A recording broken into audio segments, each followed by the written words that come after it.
Hello students, कैसे हैं सभी लोग। तैयारी सबकी ठीक ठाक चल रही होगी। इसी प्रकार आप लोग लगातार क्वेश्चंस को तैयार करते रहें, जिससे आपके जो एग्जाम होने वाले हैं उसमें आप बहुत अच्छा परफॉर्मेंस दिखा सकें। ठीक है बच्चों, मेहनत में लगे रहें। कंटिन्यूअसली मैं आपके लिए लगातार इंपॉर्टेंट वीडियोस लेकर आ रहा हूं। अब आपकी रिस्पॉन्सिबिलिटी है कि आप सारे क्वेश्चंस को आप इनको तैयार करें और उसके बाद अपने पूरे टॉपिक को, आप होल टॉपिक को, पूरी फिजिक्स के जो भी मेन क्वेश्चंस आपको बताए जा रहे हैं, आप उनको अच्छी तरह रिवीजन करते रहें। ठीक है ना। जो नए बच्चे इस समय चैनल को देख रहे हैं, जिन्होंने चैनल को सब्सक्राइब नहीं किया, जो वीडियो को देख रहे हैं, वो लोग चैनल को अभी सब्सक्राइब करें, जिससे आगे आपकी भी तैयारी और भी अच्छी ढंग से हो सके। और भी बच्चों को जानकारी शेयर करें जो लगातार तैयारी कर रहे हैं कंपटीशन एग्जाम की और उनको फिजिक्स में अच्छी कमांड बनानी है। उनके लिए चैनल कंपटीशन फिजिक्स बाय आशीष सर काफी हेल्पफुल साबित होगा और उनके बेसिक जितने भी प्रॉब्लम्स हैं या क्वेश्चंस हैं या उनके जो बेसिक्स हैं, जो कॉन्सेप्ट्स हैं, वो बहुत अच्छे ढंग से तैयार होंगे। ठीक है बेटा। तो टॉप 25 प्रैक्टिस क्वेश्चंस की सीरीज में लगातार वीडियोस अपलोड किए जा रहे हैं चैनल पर। इसको आप लोग लगातार पढ़ते रहें, क्योंकि इसी प्रकार के क्वेश्चंस एग्जाम में कईयों बार पूछे जाते हैं और कई बच्चों ने इन क्वेश्चंस को स्टडी करके आगे एग्जाम में अच्छा परफॉर्मेंस दिखाया है और आपको भी ये काम कंटिन्यूअसली लगातार करते रहना है। ठीक है। जैसा हो कमेंट सेक्शन में लिखकर जरूर बताएं कि ये वीडियोस आपके लिए हेल्पफुल हो रहे हैं कि नहीं हो रहा है, आपकी तैयारी कैसी चल रही है, या क्वेश्चंस को पढ़ने में आपको इंटरेस्ट आ रहा है कि नहीं आ रहा है। तो चलिए स्टार्ट करते हैं। आज इसी क्रम में हम लोग टॉप 25 इंपॉर्टेंट प्रैक्टिस क्वेश्चंस की सीरीज में 4th पार्ट लेकर आए हैं आपके लिए, जिसमें और उपयोगी प्रॉब्लम्स हैं। आप लोग इनको लगाएं और लगातार रिवीजन में रखें। चलिए बच्चों, मेहनत करते रहें और लगातार कंटिन्यूअसली स्टडी को अच्छे मन से, ढंग से लगातार चालू करते रहें। ठीक है। तो चलिए पहला क्वेश्चन ध्यान दें। 4 वोल्ट की बैटरी से 1 ओम और 3 ओम के प्रतिरोधों को श्रेणी क्रम में जोड़ा गया। बैटरी में प्रवाहित वैद्युत धारा होगी। बहुत जल्दी से तुरंत रिस्पांस दिया करें। क्वेश्चन को पढ़ने के बाद पहले अपने आप ट्राई किया करें।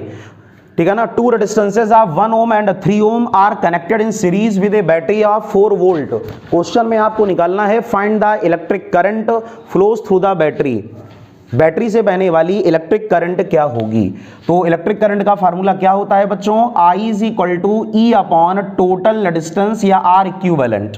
अगर हम लोग यहां पर ध्यान दें तो 1 और 3 ओम दोनों सीरीज में हैं और बैटरी का ईएमएफ कितना है 4 वोल्ट। तो ई की जगह आप क्या रखोगे 4, और सीरीज में टोटल रेजिस्टेंस होता है R1 plus R2, that means 3 plus 1 और 3 प्लस 1 देयरफॉर 4/4 कैंसिल आउट हो गया, आंसर आ गया 1। और हम लोग करंट को फाइंड आउट कर रहे थे, इसलिए रिजल्ट आएगा 1 एम्पियर। इसलिए क्वेश्चन का कौन सा आंसर सही है, option number A is correct. सभी को समझ में आ गया। बैटरी वाले चैप्टर से आप फार्मूले को जरूर रिवीजन करके जाएं। सीरीज ऑर्डर और पैरेलल कॉम्बिनेशन में करंट को फाइंड आउट करना और नेट ईएमएफ क्या होता है, नेट विद्युत वाहक बल क्या होता है, इन सारे चीजों के फार्मूले आप अच्छी तरह रिवीजन करके जाएं। क्वेश्चन नंबर 2 देखें। प्रकाश के लिए डॉपलर प्रभाव के संदर्भ में पद अभिरक्त विस्थापन व्यक्त करता है। In the Doppler effect the red shift represents. English medium के जो स्टूडेंट्स हैं वो लोग ध्यान दें, अभिरक्त विस्थापन को बोला जाता है रेड शिफ्ट। तो डॉपलर इफेक्ट में उसने ये पूछा है कि जो रेड शिफ्ट होता है वो किस चीज को रिप्रेजेंट करता है। ऑप्शंस आपके सामने दिए हैं। आवृत्ति में कमी, डिक्रीज इन फ्रीक्वेंसी, आवृत्ति में वृद्धि, इंक्रीज इन फ्रीक्वेंसी, तीव्रता में कमी, डिक्रीज इन इंटेंसिटी, तीव्रता में वृद्धि, इंक्रीज इन इंटेंसिटी। तो बड़ा आसान है बच्चों, रेड शिफ्ट का मतलब डॉपलर में क्या होता था। चलो सब लोग रिवीजन कर लेते हैं। डॉपलर इफेक्ट में रेड शिफ्ट का मतलब होता था कि जब कोई स्टार हमसे दूर जा रहा होता था तो जो आभासी तरंगदैर्ध्य है, एपरेंट वेवलेंथ, वो बढ़ती हुई दिखाई देती है। अगर आभासी तरंगदैर्ध्य बढ़ती हुई दिखाई देगी तो उसको हम लोग रेड शिफ्ट के नाम से जानते थे। इसका मीन क्या हुआ कि अगर वेवलेंथ बढ़ती हुई दिखाई देगी तो फ्रीक्वेंसी में क्या होगी, कमी, आवृत्ति में कमी होगी, डिक्रीज इन द फ्रीक्वेंसी। तो रेड शिफ्ट का मतलब होता है आवृत्ति में कमी, that means option number A is correct, decrease in the frequency. सभी को समझ में आ गया। टॉपिक का नाम क्या था, डॉपलर इफेक्ट। क्वेश्चन नंबर 3 पे ध्यान दें। 10 centimetre into 10 centimetre that is the area. एक आपको दिया है L, एक दिया है B, और दोनों का प्रोडक्ट, तो आपको क्या मिलेगा, एरिया मींस क्षेत्रफल। तो 10 सेंटीमीटर गुणे 10 सेंटीमीटर, तो एरिया कितना हुआ, एरिया हो गया 10 into 10 that means 100 centimetre square. दोनों को मल्टीप्लाई आपने करा लिया, सेंटीमीटर स्क्वायर को आपने मीटर स्क्वायर में प्यारे बच्चों बदल लिया। और क्वेश्चन कह रहा है साबुन की फिल्म को बढ़ाने में कितना वर्कडन होगा, सरफेस टेंशन आपको दिया है यानी पृष्ठ तनाव, और ऑप्शंस आपके सामने हैं। जल्दी से तुरंत क्विक दिमाग दौड़ाया करें, क्योंकि एग्जाम बिल्कुल नियरेस्ट है और बिल्कुल भी इस समय लापरवाही करने की जरूरत नहीं है। आप तुरंत क्वेश्चन को पढ़ के फार्मूले को रिवाइज किया करें। तो हम लोग को क्या निकालना है बच्चों, वर्कडन। और याद करें वर्कडन का फार्मूला होता था W = T × डेल्टा ए, लेकिन चूंकि यहां पर पतली फिल्म है तो 2 का मल्टीप्लाई होगा, इसलिए फार्मूला बनेगा W = T × 2 delta A. W = T × 2 delta A. तो T की वैल्यू आपको दी है 3 × 10⁻², और डेल्टा ए आप मल्टीप्लाई कर दोगे रख करके, this is the delta A. Clear. और कैलकुलेशन आप कर लेना, क्वेश्चन का ऑप्शन नंबर ए आएगा 6 × 10⁻⁴ जूल। फिर भी मेरे आंसर्स पे ना जाएं, सब लोग कैलकुलेशन करके अपनी अकल लगाएं और सही आंसर को निकालें। फार्मूला मैंने बता दिया, अपना काम मैंने कर दिया, बाकी का काम आपका। W = T × 2 डेल्टा है। बस 2 को मत भूल जाना कि जब पतली फिल्म की बात होगी, जब थिन फिल्म की बात होगी, तो कितने का मल्टीप्लाई करेंगे हम लोग, 2 का मल्टीप्लाई करेंगे। क्वेश्चन नंबर 4 पे ध्यान दें। यंग मॉडुलस Y = mgl/πr² में यदि mg को डबल कर दें तो y का मान क्या होगा। क्वेश्चन सभी लोगों ने पढ़ लिया। फार्मूला यंग मॉडुलस का दिया है y = mgl/πr²। कह रहा है भार mg को 2 गुना कर दिया जाए, if wait mg become double, तो क्या होगा बोलो। अगर यंग मॉडुलस में सॉरी सभी लोग जानते हो कि young modulus is the property of material of the wire, तार के पदार्थ का अभिलक्षण है। भार को दुगुना, 3 गुना, आधा, चौथाई कुछ भी कर दें, यंग प्रत्यास्थता गुणांक पर कोई प्रभाव नहीं पड़ेगा। That means option number C is correct. Question number 5 ध्यान दें। वास्तविक और आदर्श गैसों में प्रमुख अंतर क्या है। The main difference between real and ideal gases, answer है प्रेशर। इनमें मुख्य अंतर होता है दाब का। ऑप्शन क्या दिया था, कला परिवर्तन, change in phase, temperature, pressure, none of these. तो ये क्वेश्चन बहुत प्यारा है, इसको सब लोग याद कर लें। वास्तविक और आदर्श गैसों में मेन डिफरेंस किसका होता है, प्रेशर का होता है। इसलिए क्वेश्चन का आंसर क्या सही होगा, option number C is correct. Clear हो गया। तो सभी लोग इन क्वेश्चंस को जल्दी से कॉपी में नोट डाउन कर लें या फिर आप इनको लर्न कर लें। और अगर क्वेश्चन अच्छे लग रहे हो तो वीडियो को लाइक करें, शेयर करें और कमेंट करके जरूर लिखें कि इन क्वेश्चन से आपकी तैयारी पर क्या प्रभाव पड़ रहा है, ये क्वेश्चंस आपकी तैयारी को किस प्रकार आगे की ओर बढ़ा रहे हैं। अपनी बातों को जरूर लिखा करें, शांत ना बैठा करें। इससे मुझको यह पता चलता है कि कैसा फीडबैक आपका आ रहा है, आपकी तैयारी अच्छी चल रही है कि अच्छी नहीं चल रही है। ये सारी चीजें क्लियर होती हैं। तो जल्दी से क्वेश्चंस को नोट कर लें। नेक्स्ट क्वेश्चन बच्चों ध्यान दें। क्वेश्चन नंबर 6, एक ध्वनि तरंग का समीकरण y = 0.0015 sin 62.8x + 3160 है। तो क्वेश्चन में कह रहा है वेवलेंथ को फाइंड आउट करिए, अर्थात तरंग दैर्ध्य क्या होगी। ऑप्शंस आपके सामने दिए गए हैं। वेव की क्वेश्चन का फार्मूला क्या होता था, याद करो, y = a sin 2π small t upon capital T + x upon lambda. ठीक है। तो आपके पास जो भी क्वेश्चन दी गई है आप इससे उसको कंपेयर कराएं, 2π के अंदर मल्टीप्लाई कर दें। जब आप 2π के अंदर मल्टीप्लाई करोगे तो ये बनेगा a sin, ब्रैकेट में आएगा 2π small t upon capital T plus का 2π x अपॉन लैम्डा। सभी को इतनी बात समझ में आ गई। अब यहां पर अगर हम लोग ध्यान दें तो 2π x अपॉन लैम्डा की जगह यहां पर कितना है 62.8x। तो यहां से हम लोग क्या करेंगे, 2π x upon lambda is equal to 62.8 into X, X X cancel, cross multiply कर दो, पाई की वैल्यू रख दो और यहां से लेमडा का आंसर निकाल लो। क्लियर। और यहां से लेमडा का रिजल्ट आएगा 0.1 यूनिट। चेक कर लो सभी लोग कैलकुलेशन को, वैल्यू को पुट कर दें, एक्स एक्स कैंसिल हो गया, क्रॉस मल्टीप्लाई करें, पाई की जगह रख दें 3.14। यहां पाई की जगह क्या रखोगे 3.14 और यहां क्या है 62.8। ये वैल्यू कैंसिल हो जाएगी और रिजल्ट आपके सामने आ जाएगा। क्लियर। क्वेश्चन नंबर 7 पढ़ें। दो तरंगें जिनका कलांतर कितना है 60। तो क्वेश्चन कह रहा है इनका पथांतर ज्ञात करें। कलांतर और पथांतर, पथांतर को बोलते हो पाथ डिफरेंस और कलांतर को बोलते हो फेज डिफरेंस। तो क्वेश्चन में हम लोगों को दिया क्या है, फेज डिफरेंस फाई = 60 डिग्री, इसको रेडियन में बदल लो तो पाई/3। और याद करो फार्मूला होता था phi = 2 pi by lambda into delta X, यहां पर डेल्टा फाई, कलांतर और पथांतर में संबंध, relation between phase difference and path difference. और आपसे क्या पूछा है, डेल्टा एक्स, तो आप यहां पर डेल्टा फाई की जगह क्या रख दोगे, pi by 3, therefore pi by 3 is equal to 2 pi by lambda into delta X, pi से पाई कैंसिल, क्रॉस मल्टीप्लाई कर लो, delta X is equal to, यहां से delta X is equal to अगर आप निकालोगे तो क्या आएगा, lambda by 6, that means option number C is correct. सभी को समझ में आ गया, तो ये फार्मूला बड़ा इंपॉर्टेंट, इसको याद कर लो, कलांतर और पथांतर में संबंध का सूत्र। क्वेश्चन नंबर 8 ध्यान दें, समान आयाम की दो सरल आवर्त गतियां एक कण पर परस्पर लंबवत अध्यारोपित होती हैं, ठीक है ना।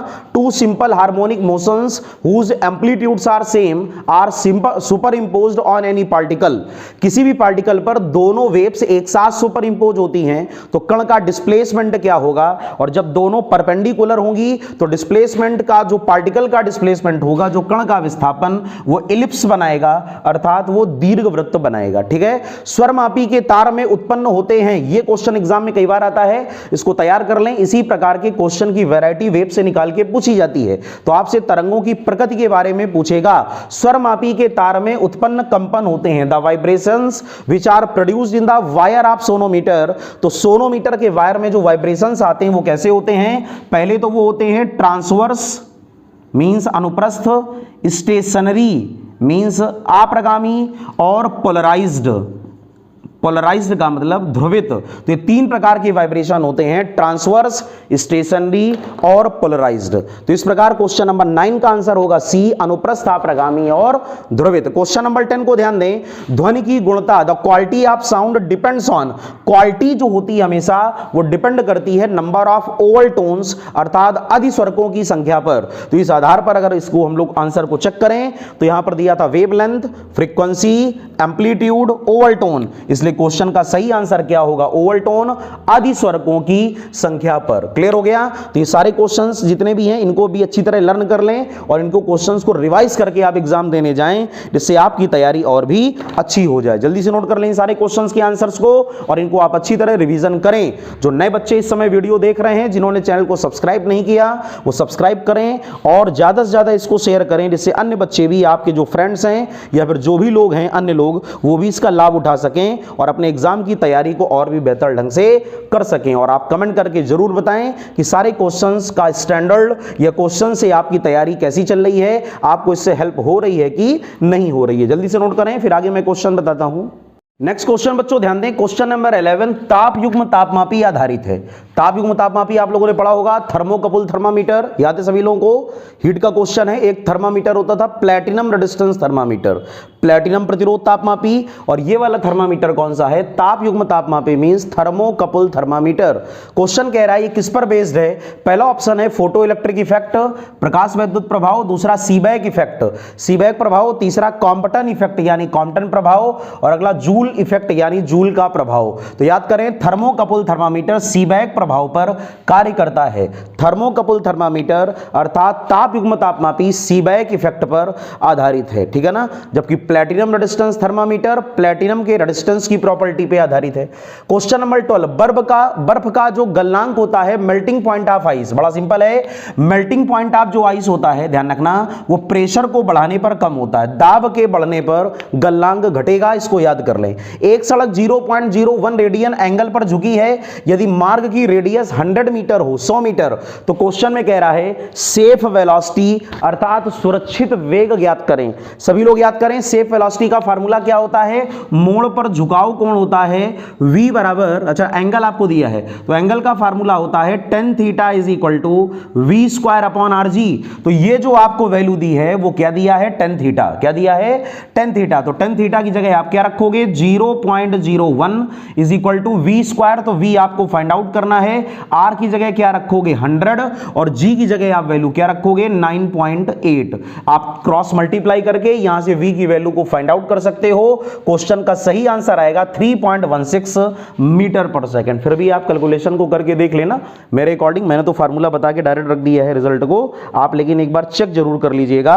सूत्र बिल्कुल कंफर्म है, कैलकुलेशन थोड़ा सा आप ध्यान दे देना, और वैसे आंसर मैं आपको सही बता रहा हूं तो इसका आंसर क्या आएगा 3.16 और यूनिट क्या होगी बच्चों metre per second. Question number 14 पे ध्यान दें, 4 किलोग्राम और 5 किलोग्राम के दो पिंडों पर समान बल कार्य करता है। यदि हल्के पिंड का acceleration 2 metre per second square हो तो भारी पिंड का एक्सीलरेशन क्या होगा। Two bodies of masses 4 kg and 5 kg and same amount of forces act on them. If acceleration of lighter object is 2 meter per second square, then acceleration of heavier object will be. तो आप simplest formula क्या लगाओगे, m1a1 is equal to m2a2। यहां पर जो 4 kg है वो m1 और जो 5 kg है वो m2 और यहां से आपको क्या निकालना है a2, तो a2 is equal to क्या आएगा m1a1 अपॉन m2। वैल्यू को पुट कर दोगे तो रिजल्ट आएगा 1.6 metre per second square. Newton's law F is equal to ma। Value को रख करके आंसर को चेक कर ले। जल्दी से करें क्वेश्चन। अगला क्वेश्चन बच्चों ध्यान दें, question number 15, Young modulus. The dimensional formula of Young modulus, Young प्रत्यास्था गुणांक की विमा हमको बतानी है। सभी लोग जानते हो young modulus y is equal to होता है स्ट्रेस अपॉन स्ट्रेन, अर्थात प्रतिबल बटे विकृति। इसको जब रख करके आप सिंप्लीफाई करोगे तो स्ट्रेन जो होती है विकृति, इसकी कोई डायमेंशन नहीं है, क्लियर। और स्ट्रेस जो होता है प्रतिबल, इसका फार्मूला होता है फोर्स अपॉन एरिया। तो अब आप जब इसको कैलकुलेट करोगे तो क्वेश्चन का सही आंसर आएगा ml-1 t-2। आप इसको लर्न भी कर लें, प्रत्यास्था गुणांक की विमा, dimensional formula of Young modulus. तो सही आंसर क्या होगा ml-1 t-2। क्लियर हो गया बच्चों। तो सारे इंपॉर्टेंट क्वेश्चंस हैं, आप इनको लर्न करें, जल्दी से नोट करें जिससे मैं आगे के क्वेश्चंस आपको बताऊं। जल्दी नोट कर लें कॉपी में। नेक्स्ट क्वेश्चन बच्चों ध्यान दें, क्वेश्चन नंबर 16, यदि चुंबकीय ध्रुव से किसी बिंदु की दूरी को दोगुना कर दिया जाए, ठीक है ना। क्वेश्चन क्या कह रहा है, यदि चुंबकीय ध्रुव से किसी पॉइंट की डिस्टेंस को डबल कर दें तो मैग्नेटिक पोटेंशियल, चुंबकीय विभव का मतलब क्या होता है, मैग्नेटिक पोटेंशियल। नॉर्थ और साउथ पोल का जो मैग्नेटिक डाइपोल होता है उसकी बात वो कर रहा है, उससे किसी पॉइंट की डिस्टेंस को डबल कर दें तो पोटेंशियल क्या होगा। तो हमेशा ये याद रखना कि जो मैग्नेटिक पोटेंशियल होता है वो V proportional 1/r, V proportional 1/r। तो अगर आप डिस्टेंस को क्या कर दोगे डबल तो पोटेंशियल क्या होगा, आधा। That means option number C is correct, magnetic potential reduce to half. Question number 17, नाभिकीय रिएक्टर आधारित होता है न्यूक्लियर रिएक्टर बेस्ड ऑन। तो सभी लोग जानते हो रिएक्टर जो होता है वो नाभिकीय विखंडन अर्थात न्यूक्लियर फिशन पर बेस्ड है। और अगर इसी की जगह आपके पेपर में क्वेश्चन आ जाए हाइड्रोजन बम तो आप सही करके आओगे, नाभिकीय संलयन, उसको बोला जाता है न्यूक्लियर फ्यूजन। 100 एम्पीयर मीटर प्रबलता वाले मैग्नेटिक पोल से 10 सेंटीमीटर की डिस्टेंस पर किसी पॉइंट पर मैग्नेटिक पोटेंशियल क्या होगा। मैग्नेटिक पोटेंशियल का फार्मूला μ0/4 m/r, स्मॉल m होता है यहां पर फार्मूले में। अब μ0/4 की वैल्यू बच्चों क्या होती है 10⁻⁻7 और स्मॉल m आपको क्या दिया है 100 और r क्या दिया है डिस्टेंस 10 सेंटीमीटर। सेंटीमीटर को आप बदल लोगे 10 × 10⁻²। और जब आप इसको कैलकुलेशन करोगे तो आंसर आएगा 10⁻⁻4 जूल पर ampere metre. That means option number A is correct. पढ़ते रहें मेहनत के साथ क्वेश्चंस को रिवाइज करते रहें। एग्जाम बिल्कुल नियर गया है, इसलिए जितना ज्यादा हो सके रिवीजन पर सभी लोग ध्यान दें, मेहनत करें, बिल्कुल नींद इस समय त्याग दें। ज्यादा से ज्यादा आप प्रयास ये करें कि मुझको रिवीजन करना है, सोने से बचें, व्यर्थ में इधर उधर खड़े मत हो, संगत पर ध्यान ना दें। जितना ज्यादा हो सके पढ़ाई पर फोकस करें जिससे आपका फ्यूचर और भी ब्राइट हो। चलिए क्वेश्चन नंबर 19, विद्युत मोटर के कार्य करने का सिद्धांत आधारित होता है the principle of working of electrical motor. Motor का प्रिंसिपल किस सिद्धांत पर कार्य करता है, आंसर है Lenz law. That means option number B is correct. ये भी वन लाइनर बहुत इंपॉर्टेंट है। और question number 20, most important question for the electrical capacity, वैद्युत धारिता के लिए बहुत ही इंपॉर्टेंट क्वेश्चन होता है कि परावैद्युत माध्यम की उपस्थिति में पैरेलल प्लेट कैपेसिटर, समांतर प्लेट संधारित्र का मतलब पैरेलल प्लेट कैपेसिटर की धारिता कैसे बदलेगी। तो आंसर है समांतर प्लेट संधारित्र की धारिता बढ़ेगी, इंक्रीज होगी। Option number A is correct. सभी को क्लियर हो गया। चलिए अच्छे बच्चों की तरह इन क्वेश्चंस को रिवाइज करें और जल्दी जल्दी क्वेश्चंस को पढ़ते जाएं और उनके आंसर्स को भी देते जाएं। क्लियर बच्चों, कमेंट जरूर करें कि आपकी तैयारी कैसी चल रही है, क्या क्वेश्चंस आपको कैसे लग रहे हैं। और जो नए बच्चे इस समय वीडियो देख रहे हैं वो लोग चैनल को सब्सक्राइब करें, इससे आपकी भी तैयारी आगे चल करके और भी बेहतरीन हो सके। इस प्रकार के क्वेश्चंस में लगातार यूट्यूब पर देता रहता हूं या वीडियो अपलोड करता रहता हूं, ध्यान रखिएगा। तो जो दूर दराज के बच्चे हैं, ऐसे क्षेत्रों के जो क्लास ऑफलाइन क्लास नहीं ज्वाइन कर सकते, उनके लिए भी ये बहुत ही हेल्पफुल वीडियोस होते हैं। इसलिए आप लोग जरूर चैनल को सब्सक्राइब करें और अपने दोस्तों को भी बताएं, मित्रों को भी बताएं, और इस प्रकार अपनी तैयारी को आप और भी इंप्रूव करें। चलिए जल्दी से नोट करें क्वेश्चन को। अगला क्वेश्चन ध्यान दें, क्वेश्चन नंबर 21 बर्नौली थ्योरम आधारित होती है। याद है सभी को, टॉपिक का नाम flow of liquid. Bernoulli theorem का फार्मूला, बर्नौली थ्योरम का बच्चों फार्मूला क्या होता था, ध्यान करें, P plus half rho V square plus rho G H is equal to constant. Paper में पढ़ के जाएं। P को क्या बोलते हो, प्रेशर एनर्जी, दाब ऊर्जा, हाफ रो वी स्क्वायर एकांक आयतन की गतिज ऊर्जा, kinetic energy per unit volume, और रो जी एच क्या होता है, एकांक आयतन की स्थितिज ऊर्जा, potential energy per unit volume. तो याद करें बर्नौली थ्योरम किस प्रिंसिपल पर बेस्ड होती है, आंसर है कंजर्वेशन ऑफ एनर्जी, अर्थात ऊर्जा संरक्षण।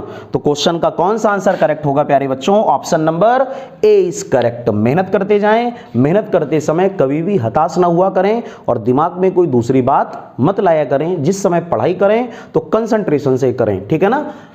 क्वेश्चन नंबर 22, दो तारे एक्स और वाई क्रमशः ब्लू और रेड कलर की लाइट को इमिट करते हैं तो टेम्परेचर मैक्सिमम होगा। पहला क्वेश्चन क्या कह रहा है, एक्स का, दूसरा क्या कह रहा है, वाई का, तीसरा ऑप्शन क्या कह रहा है, दोनों का, चौथा कह रहा है सेम टेम्परेचर होगा।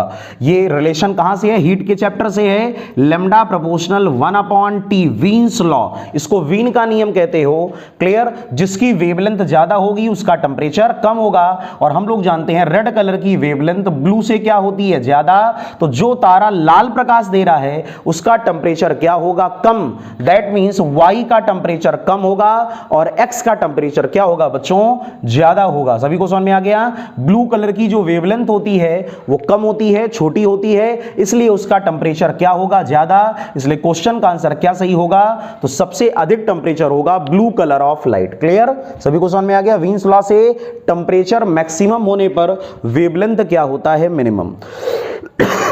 ठीक है, तो लाल रंग की तरंगदैर्घ्य क्या होती है, ज्यादा। लाल रंग की वेवलेंथ क्या होती है, ज्यादा रेड कलर की, इसलिए उसका टेंपरेचर क्या होगा, कम होगा। तो आंसर क्या सही होगा कि सबसे अधिक ताप किसका होगा, एक्स का, है ना। यही बात मैं आपसे कह रहा था, क्योंकि एक्स कैसी लाइट दे रहा है, ब्लू, तो जो ब्लू कलर की लाइट दे रहा है उसका टेंपरेचर क्या होगा, ज्यादा। ठीक है, बी नहीं होगा, आंसर होगा ए। दो आवेशों के बीच कांच की पट्टी रखने पर आवेशों के बीच वैद्युत बल, इसी का तो इंतजार था। अभी आप लोगों ने पढ़ा था कि अगर आप कैपेसिटर की प्लेटों के बीच में परावैद्युत को रखोगे तो धारिता बढ़ेगी। अब आपको क्या लर्न करना है कि आवेशों के बीच अगर कांच को रखोगे, कांच क्या है, डाइलेक्ट्रिक, तो इलेक्ट्रिक फोर्स का मान बढ़ने के बजाय घटेगा, 1/K गुना होगा। फार्मूला होता है Fm is equal to F/K। इसको लर्न कर लें। परावैद्युत माध्यम की उपस्थिति में वैद्युत बल का मान घटता है। दिए गए लॉजिक गेट का बूलियन एक्सप्रेशन है, बहुत अच्छा, पेपर में लॉजिक गेट का सवाल आ सकता है। तो ये जो लॉजिक गेट आपके सामने प्यारे बच्चों बना हुआ है, इसको हम लोग बोलते हैं कौन सा लॉजिक गेट, नैंड गेट। कौन सा लॉजिक गेट बोलो, नैंड गेट। बहुत ज्यादा गर्मी है, इतने ज्यादा हाई टेंपरेचर पे आपके लिए वीडियो शूट किया जा रहा है, ठीक है। अब आपको इसका प्रतिफल देना है अपने सिलेक्शन को निकालकर। बहुत मेहनत आपके लिए करी जा रही है। इतने हाई टेंपरेचर बिना पंखे के वीडियो को शूट करना आसान नहीं होता बच्चों, ठीक है। मेहनत आपके लिए मैं कर रहा हूं तो केवल किस लिए कि आप अपने एग्जाम में अच्छा परफॉर्मेंस दिखा सकें, इसलिए प्लीज आप क्वेश्चंस को तैयार करें, ठीक है। तो ये लॉजिक गेट कौन सा है, नैंड गेट, और नैंड गेट का formula option number C, y is equal to a.b का होल बार। और लास्ट क्वेश्चन इस प्रैक्टिस सेट का, क्वेश्चन नंबर 25, सरल आवर्त गति में इन सिंपल हार्मोनिक मोशन लोलक की ऊर्जा अधिकतम होती है। The energy of pendulum is maximum. तो सरल लोलक की ऊर्जा मैक्सिमम कहां पर होती है, जब वो अपनी मीन पोजीशन से गुजरता है, साम्यावस्था से गुजरता है, माध्य स्थिति से गुजरता है। That means option number A is correct. तो जब कोई सिंपल पेंडुलम अपनी मीन पोजीशन पे होगा, ध्यान रखना मीन पोजीशन पे होगा, तो उसकी वेलोसिटी क्या होती है, सबसे ज्यादा, और एक्सट्रीम पोजीशन पर वेलोसिटी कम, यहां पर भी कम, लेकिन यहां पर सबसे ज्यादा होती है। तो उसने पूछा लोलक की ऊर्जा अधिकतम होती है, इसी प्रकार आप आंसर को क्लियर कर सकते हो कि एनर्जी वहीं ज्यादा होगी जहां पर काइनेटिक एनर्जी ज्यादा होगी। इसका मतलब ये हुआ एनर्जी जो होती है वो मैक्सिमम, तो मैक्सिमम का मतलब ये हुआ। एक तो आप इस क्वेश्चन के आंसर को ऐसे भी समझ सकते हो, थोड़ा ध्यान दें। अगर मैं आपसे पूछता कि कहां पर लोलक का वेग अधिकतम होगा, वेलोसिटी, बेटा थोड़ा ध्यान दीजिएगा, तो ऑप्शन सही हो जाता मीन पोजीशन। अच्छा, एनर्जी की जो बात होती है तो सिंपल हार्मोनिक मोशन में एनर्जी टाइम पर डिपेंड नहीं करती, और सरल आवर्त गति में प्रत्येक जगह ऊर्जा क्या होती है, नियत। इस बात थोड़ा ध्यान देना, सिंपल हार्मोनिक मोशन में एनर्जी हर जगह क्या होती है, कांस्टेंट। तो मैक्सिमम जैसी कोई बात नहीं समझ में मुझको आती है। आप इस बात को ये समझ सकते हैं कि ऑप्शन नंबर सी कहीं पर नहीं, क्यों? क्योंकि सिंपल हार्मोनिक मोशन में एनर्जी हर जगह क्या होती है, कांस्टेंट। जहां काइनेटिक एनर्जी बढ़ेगी वहां पोटेंशियल कम होगी, जहां पोटेंशियल बढ़ेगी वहां काइनेटिक कम होगी। तो अगर वेलोसिटी का क्वेश्चन पूछें, मैंने इस क्वेश्चन थोड़ा सुधार कर दिया है, वेग की अगर बात करी जाए तो आप आंसर क्या सही करोगे, मीन पोजीशन पे। और अगर आप एनर्जी की बात करोगे, एनर्जी, तो ऑप्शन नंबर क्या सही करोगे, सी, कहीं पर नहीं। क्यों? क्योंकि प्रत्येक स्थान पर ऊर्जा क्या होती है, नियत होती है। तो सभी को क्वेश्चन समझ में आ गया? नोट कर लें जल्दी से, क्वेश्चन को अच्छी तरह तैयार कर लें, नोट कर लें, मन लगा करके तैयारी करें। जिंदगी में मौके बार बार नहीं आते, आप जितना ज़्यादा हो सके पढ़ाई में फोकस करें, सारे विषयों में बराबर ध्यान दें, जिससे आप एग्जाम में अच्छा परफॉर्मेंस दिखा सकें। ठीक है, तो प्यारे बच्चों, सारे क्वेश्चंस आपको क्लियर हो गए होंगे जो मैंने क्वेश्चंस आपको बताए। तो टॉप 25 प्रैक्टिस क्वेश्चंस की सीरीज में ये चौथा वीडियो है। आप लोग इसी प्रकार मेहनत करते रहें, मन लगाते रहें और लगातार कोर्स को रिवाइज रखें। तो जितना ज़्यादा आप पढ़ोगे उतना ही ज़्यादा मेरा भी मन करता है आपके लिए नए नए क्वेश्चंस या इसी प्रकार के क्वेश्चंस का वीडियो रिकॉर्ड करके आप तक पहुंचाया जाए। ठीक है, तो मेरा उद्देश्य यही है कि जो ऐसे बच्चे हैं जो ऑफलाइन क्लास नहीं कर पा रहे, उनको भी मुफ्त में शिक्षा, फ्री एजुकेशन लगातार यूट्यूब के माध्यम से मिलती रहे, वो भी घर बैठ के अपनी तैयारी को करते रहें और लगातार सेलेक्ट होकर के अपने घर का, अपने परिवार का और स्वयं का कैरियर भी बनाएं और बाकी सबका नाम रोशन करें। और इसी प्रकार लगातार निरंतर आप मेहनत करते रहें। ठीक है बच्चों, तो इन क्वेश्चंस को आप तैयार करें, कमेंट करके जरूर बताएं कि आज की ये पूरा वीडियो आपको कैसा लगा और आपकी तैयारी कैसी चल रही है। तो मैं फिर जल्दी नया वीडियो लेकर के आऊंगा, तब तक आप लोग अपनी तैयारी को लगातार मेंटेन रखें। तो नेक्स्ट वीडियो में फिर से आपसे मुलाकात होगी, तब तक के लिए जय हिंद, जय भारत।